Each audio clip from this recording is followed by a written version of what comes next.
A ver, resulta fascinante, ¿eh? Imaginar la siguiente escena. Imaginemos sobrevivir a una esclavitud brutal. Ya, una locura. Caminar durante 40 años por un desierto implacable, tragando polvo. Luchar hasta el absoluto agotamiento para construir la ciudad más majestuosa del mundo, conocido, y que luego, de buenas a primeras, alguien te diga que todo eso fue un error de interpretación. Madre mía, es que es fuerte. O sea que el destino final nunca estuvo en un mapa geográfico. Que la verdadera libertad pues jamás tuvo que ver con fronteras trazadas en la arena. Es un giro de los acontecimientos absolutamente radical, desde luego. Lo que históricamente se ha leído como un éxodo puramente físico, territorial y político, pues se transforma aquí en la máxima exploración de la condición interior del ser humano. Y exactamente de eso trata nuestro análisis a fondo de hoy. Nos vamos a sumergir de lleno en el gran libro de la vida. Qué ganas tenía de llegar a esta parte. Sí, vamos a poner la lupa sobre un documento muy específico, ¿eh?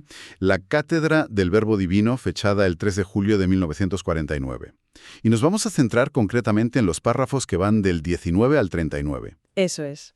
El foco de este estudio es repasar el recorrido del llamado pueblo escogido a través de lo que el propio texto clasifica como el primer y el segundo tiempo. Claro, y es un material de una riqueza inmensa, principalmente porque utiliza, toda esta gran épica histórica como un lienzo para pintar algo muchísimo más profundo. Pero, a ver, antes de meternos en las metáforas y en la pintura, hay que contextualizar qué es exactamente este documento para quien nos sintoniza hoy. Sí, me parece fundamental. Porque estamos hablando de una cátedra de 1949. ¿Qué significa este término en este contexto en particular? Porque, claro, la terminología puede resultar un poco opaca. Totalmente. Es una excelente pregunta para sentar las bases. A ver, en este contexto documental y filosófico, una cátedra no es una clase universitaria, Ya, claro. ni tampoco un simple sermón, ¿eh? Se refiere más bien a una lección magistral, un dictado de carácter profundamente espiritual que busca revelar el significado místico u oculto detrás de los grandes hitos de los textos sagrados. O sea que no es un libro de historia literal. Exacto. Su objetivo no es narrar la historia de manera literal, sino reinterpretarla. El documento toma eventos del pasado remoto y los analiza como si fueran símbolos de la evolución de la conciencia humana. Vale, aclarado esto. Hay otra advertencia absolutamente crucial que debemos hacer desde el minuto cero, antes de seguir avanzando. Fundamental, sí. Dado que nuestro material fuente menciona continuamente términos que son, pues, histórica y políticamente incendiarios en el mundo actual, nombres como Israel, Palestina y Jerusalén. Claro, palabras con muchísima carga. Exacto.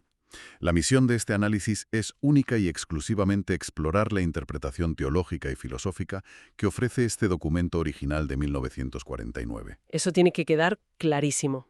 Sí. Aquí no se están respaldando posturas políticas de ningún tipo, ni de un lado ni del otro, ni se está tomando partido en absolutamente ningún debate geopolítico contemporáneo.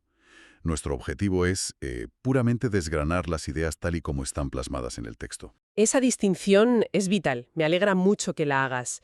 Porque, a ver, si alguien se acerca a este documento buscando, no sé, un manual de geografía para justificar fronteras o un tratado político, se va a perder por completo el mensaje central. Totalmente. La misión de nuestro análisis hoy es comprender cómo el texto utiliza esos enormes hitos, la esclavitud, el éxodo, la tierra prometida, la construcción y destrucción del templo, como una inmensa metáfora. Un andamiaje, ¿no? Exacto.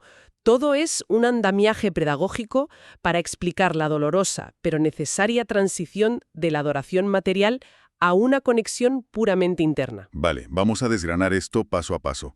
La lógica dicta que para entender la llegada a la meta, primero hay que entender el camino. Claro, lógicamente. Y el camino que describe el texto en sus primeros párrafos es, francamente, aterrador. O sea, habla de un pueblo que es esclavizado, que sufre hambre, que padece persecución y humillación constante frente a otras naciones. Sí, un sufrimiento extremo. Y al leer esto surge una contradicción enorme en mi cabeza. Me parece casi cruel. A ver, ¿por qué el documento describe un camino lleno de tanto tormento para un grupo que lleva precisamente la etiqueta de pueblo escogido? Es que, a simple vista, resulta totalmente contraintuitivo. Porque en una mentalidad puramente terrenal y humana, ser el escogido debería ser sinónimo de recibir privilegios. Hombre, claro, heredar riquezas, tener una vida fácil. Exacto, una vida sin sobresaltos. Sin embargo, lo que resulta fascinante aquí es cómo el texto redefine el concepto mismo de elección.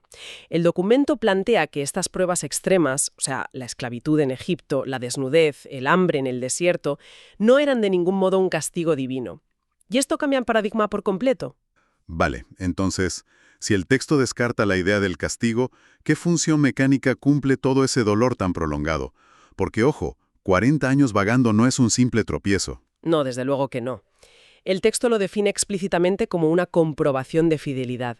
El propósito oculto era que este pueblo sirviera como un ejemplo de luz, por así decirlo, en medio de la oscuridad, para despertar a otras naciones. O sea, un escaparate para los demás. Eso es, la mecánica es la siguiente. En las condiciones más infrahumanas, cuando lo más fácil habría sido rendirse, este grupo demostró una lealtad inquebrantable. Pensemos en ello. No cambiaron su conexión con la divinidad por las deidades tangibles que aloraban sus opresores.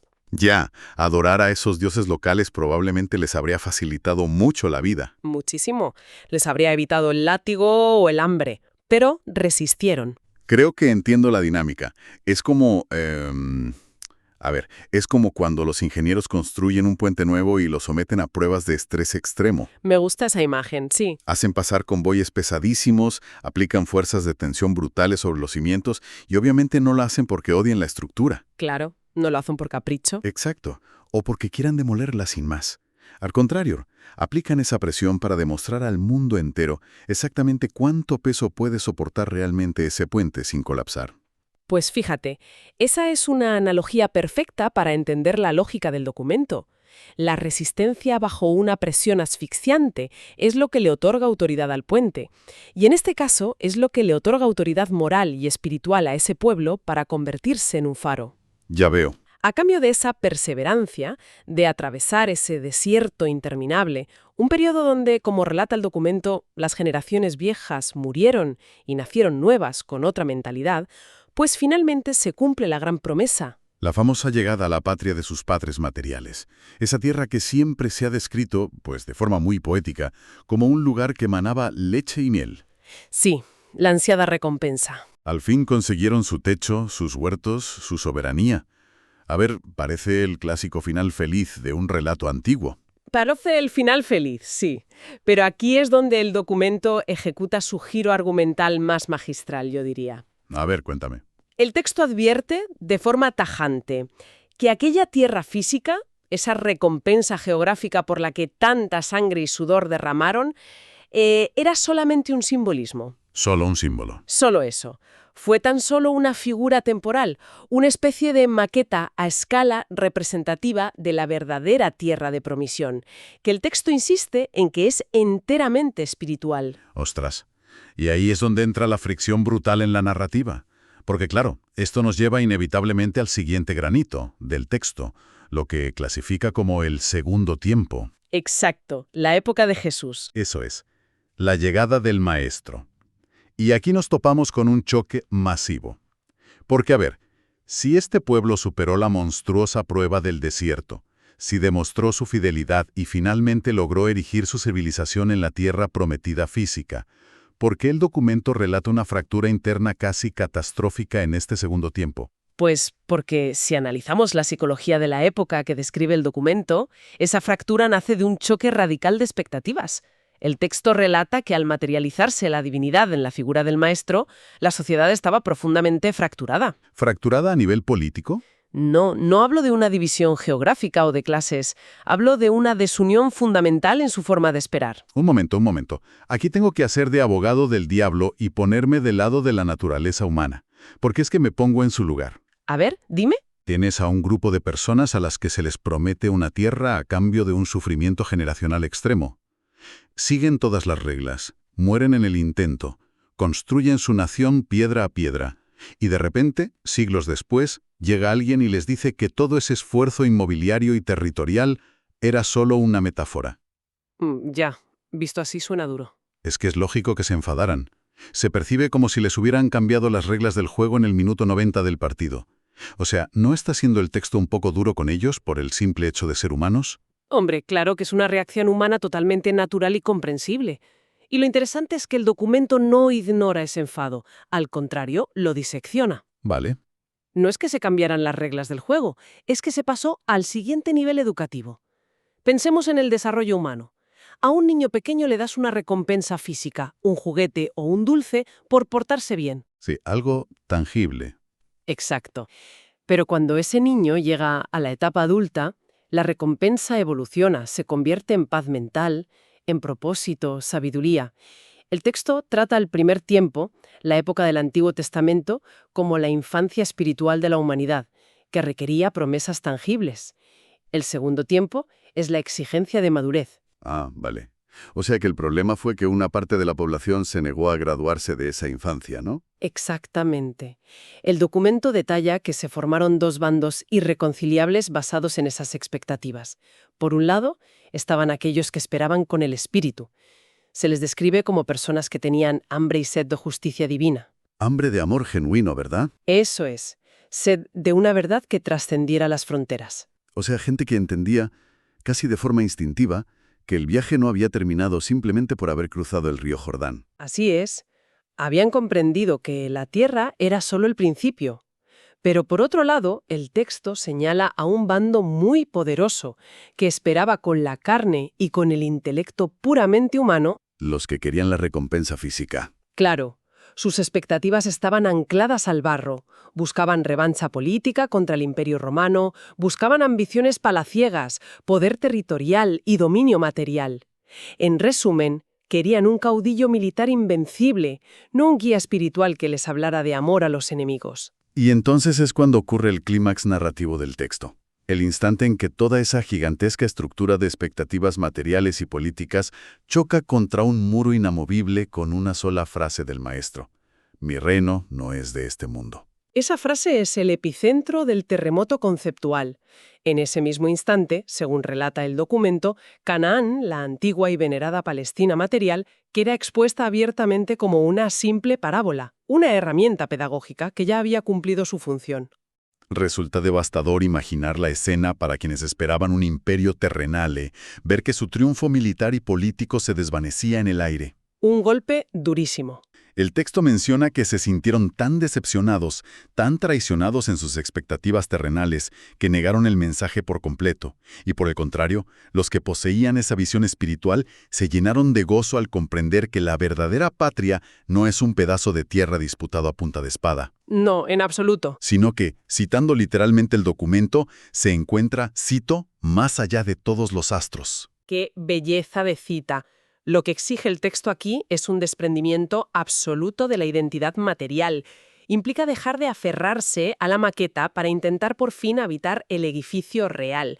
Y fíjate cómo esta resistencia a abandonar lo material nos conduce directamente al epicentro físico de su fe, que es el Gran Templo. Uy, esta es mi parte favorita del análisis, porque se vuelve tremendamente visual. Para quien nos escucha, resulta muy útil imaginar esto como una línea de tiempo animada. A ver, esa imagen mental. Imaginemos, primero, vemos surgir en medio de la ciudad el majestuoso templo de Salomón. Bloques de piedra gigantescos, recubrimientos de oro puro, maderas preciosas traídas de lejos. O sea, es el orgullo absoluto de la nación. El centro de su universo. Exacto. Pero de repente, la cámara avanza en el tiempo y esos bloques inmensos empiezan a temblar, a resquebrajarse y a desmoronarse hasta convertirse en ruinas. Y justo en el centro de esa inmensa nube de polvo, cuando se disipa, no quedan escombros. Lo que aparece es un corazón humano, vivo, latiendo e irradiando una luz cegadora.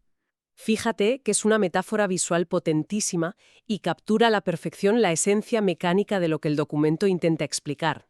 Menciono esta imagen porque conecta directamente con el que yo considero el versículo ancla en todo este texto, que está ubicado en el párrafo 33. Es una frase que condensa todo el proceso. Cuéntanos. El documento explica que todo ese derrumbe, toda esa aparente tragedia arquitectónica, ocurrió para, y cito literalmente, mostrarle a ese mi pueblo que el templo del Padre, es el espíritu del hombre. Y el mecanismo detrás de esta destrucción es crucial para entenderlo. El texto explica el inmenso dolor y la resistencia furiosa que generó esta transición. Cuando el maestro profetiza en el pórtico que de aquel espléndido templo de Jerusalén no quedará ni piedra sobre piedra, los fariseos no solo se ofendieron, Se volvieron locos. se rasgaron las vestiduras literalmente. Lo consideraron la blasfemia suprema. Porque en su psicología, destruir el edificio equivalía a asesinar a la divinidad misma. Habían confundido el envase con el contenido. Pero a nivel psicológico, ¿por qué argumenta el texto que era verdaderamente necesario que el templo físico cayera? Quiero decir, ¿por qué no podían coexistir el templo de piedra y el templo espiritual? Pues por un fenómeno de la psicología humana que el texto comprende muy pero que muy bien. La tendencia a subcontratar la espiritualidad. Subcontratar la espiritualidad. Qué buen término. Es que es tal cual. Mientras el templo físico siguiera en pie, el ser humano siempre delegaría su conexión con lo divino a ese espacio geográfico. Funciona como una muleta moral. Claro, como que vas a fichar al templo y ya está. Exacto.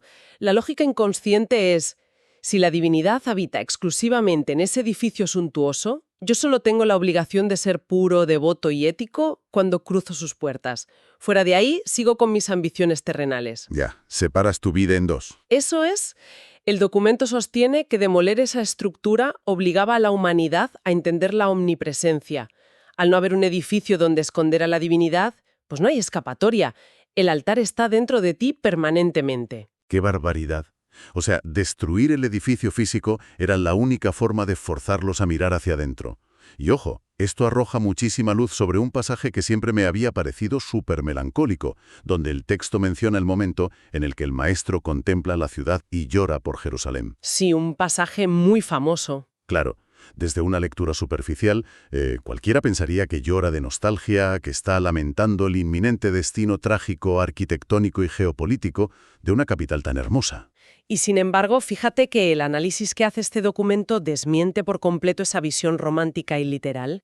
El texto aclara de forma súper contundente que el maestro no derramó una sola lágrima por la ciudad geográfica o por la futura caída de sus mulos. ¿Y entonces por qué llora? Revela que el término Jerusalén se utiliza en ese pasaje específico como una metáfora directa para referirse al corazón del pueblo. O sea, estaba llorando por una ciudad interior que se había amurallado contra su propia evolución. Exactamente. Lloraba por la insensibilidad, por la terrible y gélida dureza de espíritu de unas personas que tenían a la esencia misma del amor frente a sus ojos, respirando el mismo aire, y eran absolutamente incapaces de sentirla. ¡Qué ceguera tan triste! Sus dogmas rígidos y su obsesión con la grandeza terrenal los habían cegado por completo. Como bien dice el texto, sus corazones se habían vuelto tan duros e impenetrables como las piedras del templo que tanto veneraban. Tela. Entonces, llegamos a la gran encrucijada final de este recorrido, con el templo material reducido a cenizas, con las expectativas de dominio político totalmente hechas añicos. ¿Qué ocurre con aquella facción del pueblo que se aferró con uñas y dientes a la visión material y rechazó de plano este mensaje de interiorización? Pues el documento no suaviza la realidad de los eventos posteriores para nada. Relata que esta facción sufrió una dispersión masiva. Se convirtieron en errantes yendo de tierra en tierra, de nación en nación. Ya, el famoso exilio. Eso es. Y el texto es muy incisivo al explicar la mecánica de esta etapa. Señala que, como consecuencia de haber endurecido su corazón y rechazado la evolución espiritual, se volcaron por completo en el mundo terrenal. Asumieron la acumulación temporal y el éxito material como su única deidad, su única patria tangible y su único refugio. Pero, a ver, volvamos a cuestionar la lógica del documento, que me gusta poner las cosas a prueba. Venga, dispárame. Si el texto plantea que este grupo rechazó el mensaje espiritual de una forma tan rotunda y tan obstinada, eligiendo el oro sobre el espíritu, ¿quiere decir esto que la divinidad los abandona definitivamente a su suerte? O sea, ¿se baja el telón para ellos? En absoluto. Y esto es fundamental para entender la visión de justicia que maneja el gran libro de la vida. Nunca opera bajo la lógica de la condena eterna. Estoy convencida de que esa es la clave. Vale, me tranquiliza oír eso. El texto documenta que eventualmente en el flujo de la historia se les permite retornar a la antigua Palestina física, cumpliendo una vieja profecía. Sin embargo, y este es el punto neurálgico del párrafo 38, se advierte con una claridad meridiana que el propósito subyacente de este retorno histórico no es, de ninguna manera, que logren consolidar un imperio terrenal invencible. O sea, no los traen de vuelta para darles por fin la victoria geopolítica que siempre obsesionó a sus antepasados. Todo lo contrario. El objetivo de permitirles ese movimiento histórico, según el texto, es someterlos a una depuración final. La intención es crear un escenario donde sus espíritus, a los que el documento describe como aletargados y profundamente obcecados en el espejismo del materialismo, pues se vean obligados a despertar a la realidad del espíritu. Es como una intervención casi quirúrgica, utilizando la historia misma como bisturí. ¿Y cómo describe el texto que se logrará esta resolución definitiva? Porque tela, parece un nudo gordiano imposible de desatar. Bueno, la resolución es profundamente filosófica. El documento afirma categóricamente que la verdadera redención no llegará jamás por la fuerza de las armas, los tratados políticos o la imposición territorial. Claro, eso sería volver a caer en lo material. Exacto. Ocurrirá única y exclusivamente cuando despierte y hable el verdadero Israel. Y aquí el texto es clarísimo al redefinir los términos. Israel no es una etnia, no es un código genético, ni es una nacionalidad con pasaporte. Ah, no. No, se convierte en un símbolo espiritual universal que representa la fuerza y la obediencia en la fe. Es un estado de conciencia, entonces, no una denominación de origen. Totalmente. La redención se materializará cuando esa verdadera Jerusalén, que ya hemos establecido que es el corazón purificado e iluminado del ser humano, se manifieste. El texto advierte que será el propio peso de las pruebas y la manifestación de lo que llama la justicia divina lo que eventualmente los despojará de todo su poder terrestre y temporal. Un despojo por la fuerza. Y ojo, este despojo no se plantea como un acto de venganza, no, sino como un mecanismo de rescate. Al quitarles la venda del poder terrenal, se verán obligados a mirar hacia adentro y caminar por la senda estrecha de la espiritualidad. Madre mía. Es despojarlos del ruido ensordecedor del mundo material, para que por primera vez puedan escuchar el silencio espiritual que siempre habitó en ellos. Es un viaje circular que resulta de verdad verdaderamente apabullante. Es un viaje alucinante, sí. Si damos un paso atrás y recapitulamos todo este monumental recorrido argumental, pues nos damos cuenta de la brillantez del mensaje. El documento nos ha llevado de la mano, párrafo a párrafo, para demostrarnos que toda la épica histórica de este pueblo, o sea, la brutalidad incomprensible de la esclavitud, el espejismo de la tierra prometida, la insuperable grandiosidad arquitectónica del templo y la trágica dispersión posterior, pues funcionó en realidad como un gigantesco andamiaje pedagógico. Un andamiaje diseñado y sostenido pacientemente a lo largo de los siglos, fíjate. Exacto.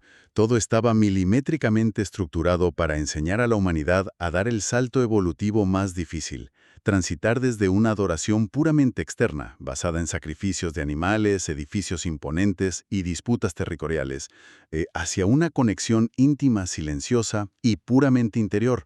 Una evolución que va de buscar a lo divino en un código postal específico a encontrarlo habitando en el propio pecho.